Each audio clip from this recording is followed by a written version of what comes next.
Aquarius, paano kung sabihin ko sa'yo na ang pinakadakila mong kwento ng pag-ibig ay matagal nang nakasulat sa mga bituin?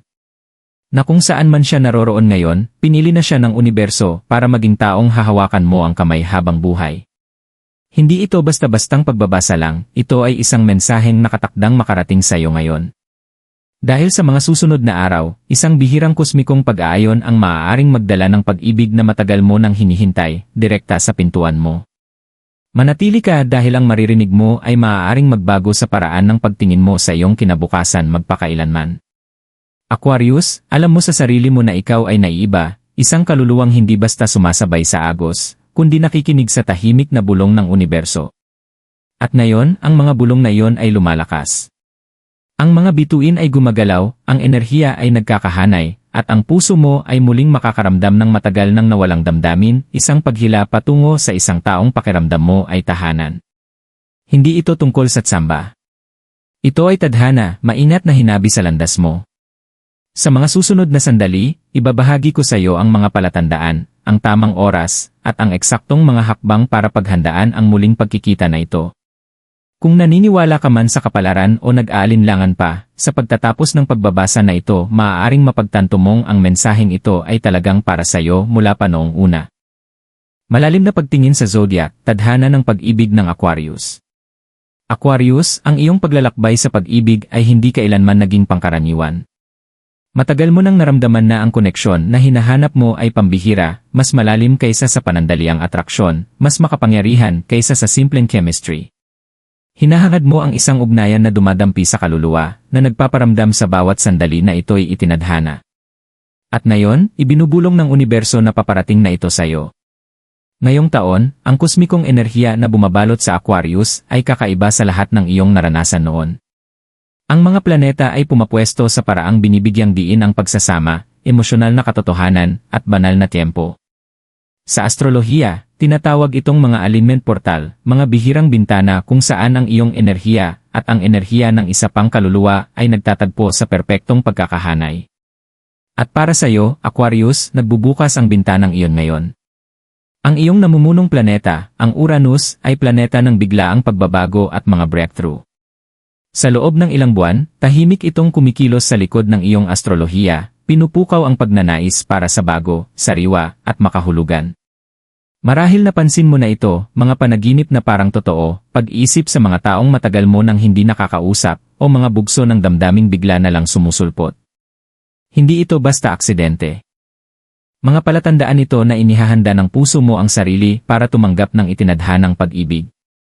Sa kulturang Pilipino, naniniwala tayo sa tamang panahon na ang pag-ibig, gaano man ito katagal maantala, ay babalik kapag dumating na ang tamang oras. Aquarius, ito na ang panahon mo. Maging bago man siyang taong papasok sa buhay mo o isang kaluluwang mula sa iyong nakaraan na muling magbabalik, ipinapahiwatig ng enerhiya na ang koneksyon na ito ay higit pa sa simpleng romansa. Isa itong pagsasama ng paggaling, layunin at tadhana. Maaaring hindi dumating ang taong ito na may engrandeng kilos kaagad. Maaari siyang pumasok ng tahimik, nakabalat kayo bilang kaibigan, kakilala sa trabaho, o isang taong makikilala sa pamamagitan ng pamilya o komunidad. Ngunit darating ang isang sandali, isang tingin, isang usapan, isang sabayang tawa na mararamdaman mong may kumalabit sa kaibuturan mo. Para bang matagal mo na siyang kilala. Iyan ang soul recognition na matagal mo nang hinihintay. Bilang isang Aquarius, pinahahalagahan mo ang kalayaan, pagiging natatangi, at malalalim na usapan. Hindi ka basta nahuhulog sa mababaw na pangako. Ito ang dahilan kung bakit inaayon ng universo ang isang taong kapareho ng tibok ng puso mo, isang taong nirerespeto ang pangangailangan mo ng espasyo, ngunit nagbibigay ng kakaibang seguridad na nag-uudyok sa iyo na papasukin siya sa iyong buhay. At narito pa ang isang bagay. Ang pagsasamang ito ay hindi lang tungkol sa pag-ibig. Ito rin ay susi sa pagbubukas ng mga biyaya sa ibang aspeto ng iyong buhay. Kapag dumating ang tamang tao, nagbabago ang enerhiya mo. Bigla na lang lumilitaw ang mga oportunidad, mas dumadaloy ang pera, at mas malinaw ang iyong layunin. Kaya't sa maraming kultura, kabilang ang mga tradisyong Pilipino, naniniwala na ang tamang relasyon ay hindi lang pumipintig sa puso kundi binabago ang buong kapalaran mo. Sa mga darating na linggo, mapapansin mo ang ilang mahahalagang palatandaan. Pagkakita ng paulit-ulit na numero tulad ng 11 oras 11 minuto o 2 oras 22 minuto, lalo na kapag iniisip mo ang pag-ibig. Panaginip tungkol sa isang partikular na tao o lugar ng higit sa isang beses. Pagkahumaling sa ilang kanta, amoy, o lugar ng hindi mo alam kung bakit. Pagkakataong paulit-ulit mong masasalubong ang isang tao sa maikling panahon. Aquarius, ito ang marahang tulak ng universo, ginagabayan ka patungo sa sandali ng pagkakahanay. Ang koneksyong papasukin mo ay matagal nang nakaukit sa iyong kapalaran bago ka pa ipinanganak. Hindi aksidente na naririnig mo ang mensaheng ito ngayon. Nakatakda talaga ito para sa iyo. Kaya manatiling bukas. Ihanda ang puso mo. Dahil ang pag-ibig na paparating ay hindi basta-basta, ito ang uri ng pag-ibig na parang tahanan, ang klase ng pagmamahal na sumusulat ng susunod na kabanata ng iyong buhay sa gintong tinta. Emosyonal na pagbuo, mga palatandaan ng iyong itinadhana. Aquarius, kapag malapit na ang isang itinadhanang pagsasama, bihirang manahimik ang universo. Nagsisimula itong mag-iwan ng maliliit na pahiwatig, mga senyas na hindi lang tumatama sa isip mo, kundi dumadampi rin sa iyong espiritu. At kung magiging mapanuri ka, mapapansin mong nakahabi na ito sa iyong pang-araw-araw na buhay, para bang may lihim na pag-uusap sa pagitan mo at ng mga bituin. Narito ang mga palatandaan na nagsisimula ng magbukas ang iyong tadhana. 1. Paulit-ulit na numero ang iyong nakikita. Sa oras na tumingin ka sa relo, 11 oras 11 minuto, 2 oras 22 minuto, o 5 oras 55 minuto ang nakikita mo. Hindi basta-basta mga numero ito, mga angel numbers ito, senyales mula sa universo na may mahalagang bagay na umaayon para sa iyo. Sa paniniwalang Pilipino, ang 11 oras 11 minuto ay oras para humiling, at ang paulit-ulit na numero ay madalas nangangahulugang malapit ng matupad ang isang kahilingan. Kapag patuloy mo itong nakikita, sinasabi ng universo, maghanda ka, malapit na ang oras mo. 2. Mga panaginip na parang totoo. Maaaring magising ka sa kalagitnaan ng gabi, mabilis ang tibok ng puso, dahil napanaginipan mo ang isang tao, pamilyar man o hindi, ngunit nananatili ang pakiramdam buong araw. Sa ating kultura, madalas ituring ang mga panaginip bilang mga mensahe mula sa kaluluwa. Kapag paulit-ulit mong napanaginipan ang isang tao, maaaring senyales ito na nagtatagpo na ang inyong mga espiritu sa ibang dimensyon bago magtagpo ang inyong mga pisikal na landas. 3. Hindi may paliwanag na hila patungo sa isang lugar. Maaaring ito'y isang kalye na matagal mo nang hindi napupuntahan, isang cafe na bigla mong gustong balikan, o isang bayan mula sa iyong kabataan na tila tinatawag ka. Madalas gumamit ang tadhana ng lokasyon, ginagabayan ka patungo sa tamang lugar sa tamang oras. Tinatawag ito ng mga Pilipino na tadhana, ang kapalaran na inilalagay ka mismo sa lugar kung saan ka dapat naroroon. 4. Mga pagkakataong parang hindi lang koinsidensya. Maaaring nakasalubong mo ang parehong tao ng 2 beses sa loob ng isang linggo, o may nakilala kang agad mong naramdaman na pamilyar. Maaari ring paulit-ulit na banggitin ng kaibigan ang isang pangalan, o makita mo ang isang tao sa iba't ibang sitwasyon. Ito'y mga sinulid na tahimik na hinahabi ng universo hanggang mabuo ang kabuuang larawan. 5. Musika at mga mensahe sa pamamagitan ng kanta. May mga pagkakataon bang binuksan mo ang radyo o nag-scroll online at biglang ang kantang tumutugtog ay eksaktong tumutugma sa laman ng puso mo? Madalas sabihin ng mga Pilipino, may ibig sabihin yan, ang kantang iyon ay nakikipag-usap sa iyo. May kapangyarihan ang musika na tumawid ng mundo, at minsan ginagamit ito ng universo para magpadala ng mensahe ng pag-ibig direkta sa kaluluwa mo. 6. Kapayapaan sa pagharap sa nakaraan. Nakakaramdam ka ng kakaibang katahimikan kapag iniisip ang mga sugat ng nakaraan. Malaking senyales ito. Alam ng universo na hindi ka makakapasok sa itinadhana kung dala-dala mo pa ang bigat ng nakaraang sakit. Ang kapayapaan na nararamdaman mo ngayon ay patunay na ang puso mo ay naglilinis ng espasyo para sa isang bago o para sa isang taong nakatakdang bumalik nang wala na ang lumang sugat sa pagitan ninyo. 7. Bigla ang mga usapan tungkol sa pag-ibig. Mapapansin mong may mga estrangherong nag-uusap tungkol sa kasal o pangmatagalang relasyon malapit sa iyo, o mga kaibigan na biglang nagtatanong tungkol sa iyong love life. Sa pamahiing Pilipino, kapag paulit-ulit lumilitaw ang isang paksa sa paligid mo nang hindi mo kontrolado, ito ay parang patikim ng darating sa iyo. 8. Mga senyales mula sa kalikasan. Isang paru-parong dumapo malapit sa iyo. 2 ibong magkasama sa isang kawad. Ang amoy ng bulaklak na biglang umaalingasaw kahit walang pinagmulan. Sa maraming pamilyang Pilipino, itinuturing itong mga mensahe mula sa banal, kumpirmasyon na may paparating na biyaya. Siyam, iba ang pakiramdam ng iyong enerhiya. May bagong kasabikan sa loob mo kahit wala namang malaking pangyayari. Mas magaan ang pakiramdam mo paggising, mas puno ka ng pag-asa kapag iniisip ang hinaharap. Ang pagbabagong ito sa enerhiya ay madalas unang yugto ng manifestation, tumataas ang iyong vibration upang umayon sa pag-ibig na paparating. 1-0, mas malakas ang iyong intuition. Nakakaramdam ka ng mga bagay bago pa mangyari. Naiisip mo ang isang tao at bigla siyang tatawag. May kutob ka tungkol sa isang lugar o pangyayari at nagiging mahalaga nga ito. Kapag nagsimulang tumalas ng ganito ang intuition mo, ibig sabihin, sinasanay ka ng universo na makilala ang sandaling makatagpo mo ang taong itinadhana para sa iyo. Aquarius, hindi nandito ang mga palatandaang ito para lang asarin ka. Narito sila para ihanda ka. Bawat maliit na detalye, bawat kakaibang koinsidensya, bawat bigla ang bugso ng damdamin, ito ang mga batong tinatahak mo patungo sa iyong tadhana. At sa paniniwalang Pilipino, kapag nagsimulang magsama-sama ang mga palatandaang ito, ibig sabihin, nagsimula na ang huling yugto bago makilala ang taong iyon. Hindi ka na naghihintay ng maraming taon, binibilang mo na lang ang mga linggo, marahil kahit ang mga araw. Kaya't huwag mo itong isantabi bilang imahinasyon lamang. Nakikipag-usap sa iyo ang mga bituin, at nais nilang malaman mo, ang iyong kwento ng pag-ibig ay malapit nang magbukas sa totoong buhay. Paghahanda at isipan bago ang pagsasama. Aquarius, ang isang itinadhanang pagsasama ay hindi lang tungkol sa pagkikita ng tamang tao, kundi tungkol din sa pagiging tamang bersyon ng iyong sarili kapag dumating sila. Maaaring mayroon kang pinakamagandang pag-ibig na nakasulat sa iyong mga bituin, ngunit kung ang puso mo ay hindi handang tanggapin ito, maaaring lumipas ang sandali nang hindi mo namamalayan. Kaya't mahalaga ang paghahanda. Ang universo ay kumikilos ng kaayon ng iyong kahandaan.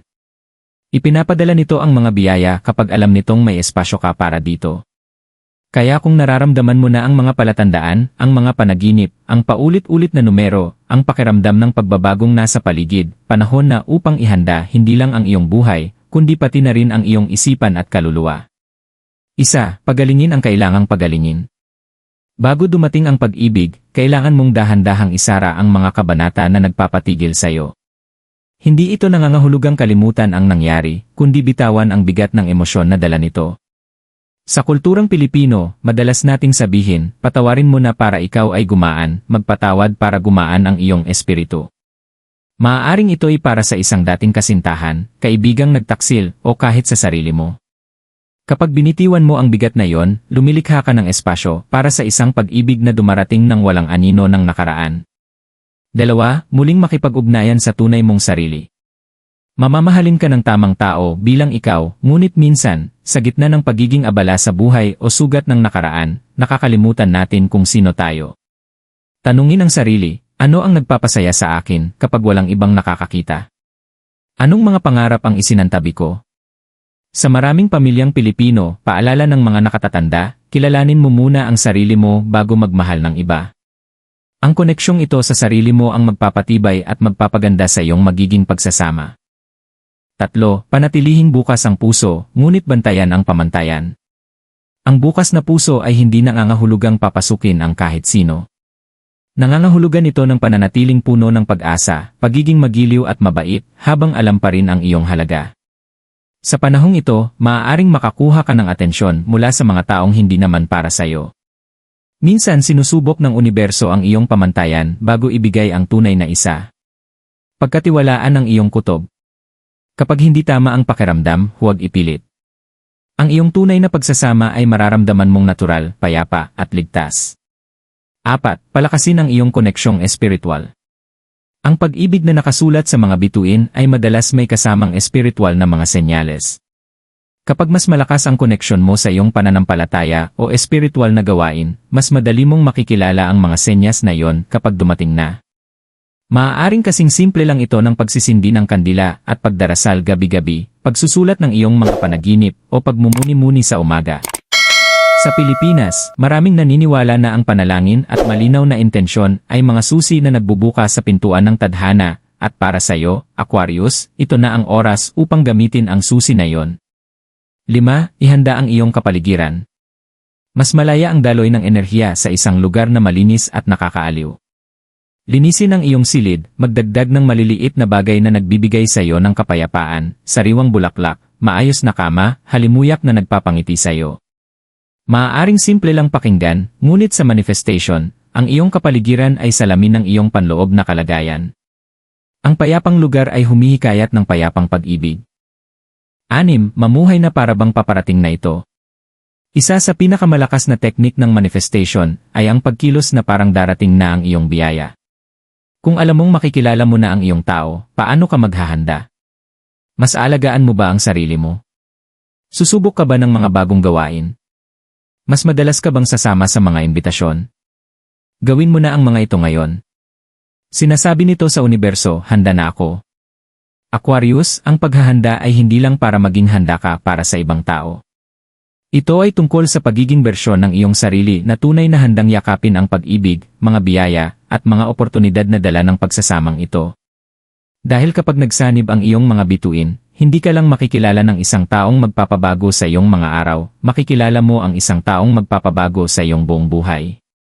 At ang paghahandang ginagawa mo ngayon ang titiyak na buong-buo mo silang matatanggap.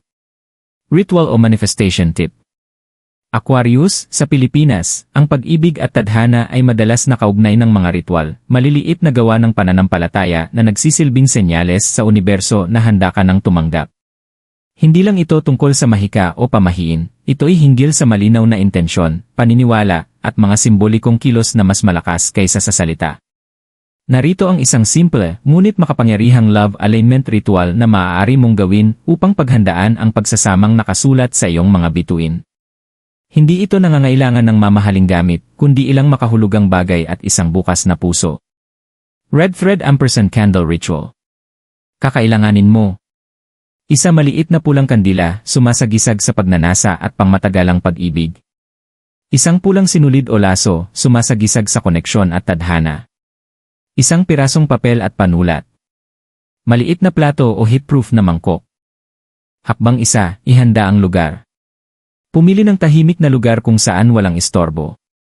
Sa kulturang Pilipino, mahalagang magsimula sa isang espasyong payapa, maaaring mag-ayos muna o maglagay ng sariwang bulaklak. Sindihan ang pulang kandila at huminga ng malalim, iniisip na ang apoy ay ang simula ng pag-ibig na papasok sa iyong buhay. Hakbang 2, isulat ang iyong love intention. Sa papel, magsulat ng ilang pangungusap na naglalarawan ng uri ng pag-ibig na nais mong matanggap. Huwag magtuon sa pangalan ng tao, sa halip ilarawan ang mga katangian, kabaitan, katapatan, pangunawa, pagnanasa. Madalas sabihin ng mga Pilipino, isulat mo sa papel, at isulat mo rin sa puso, isulat mo sa papel, at isulat mo rin sa iyong puso. Hakbang 3, itali ang intention. Kunin ang pulang sinulid o laso at balutin ng maluwag sa nakatuping papel ng 3 beses, na sumasagisag sa pagkakaisa ng isip, puso, at espiritu. Habang ibinabalot, mahina mong sambitin. Alam ng mga bituin ang aking pangalan, alam ng universo ang aking puso, at natatagpuan ako ng pag-ibig sa perpektong oras nito. Hakbang 4, selyuhan sa pamamagitan ng apoy. Maingat na sunugin ang gilid ng papel gamit ang kandila, sapat lamang upang mag-iwan ng marka, hindi upang tuluyang masunog.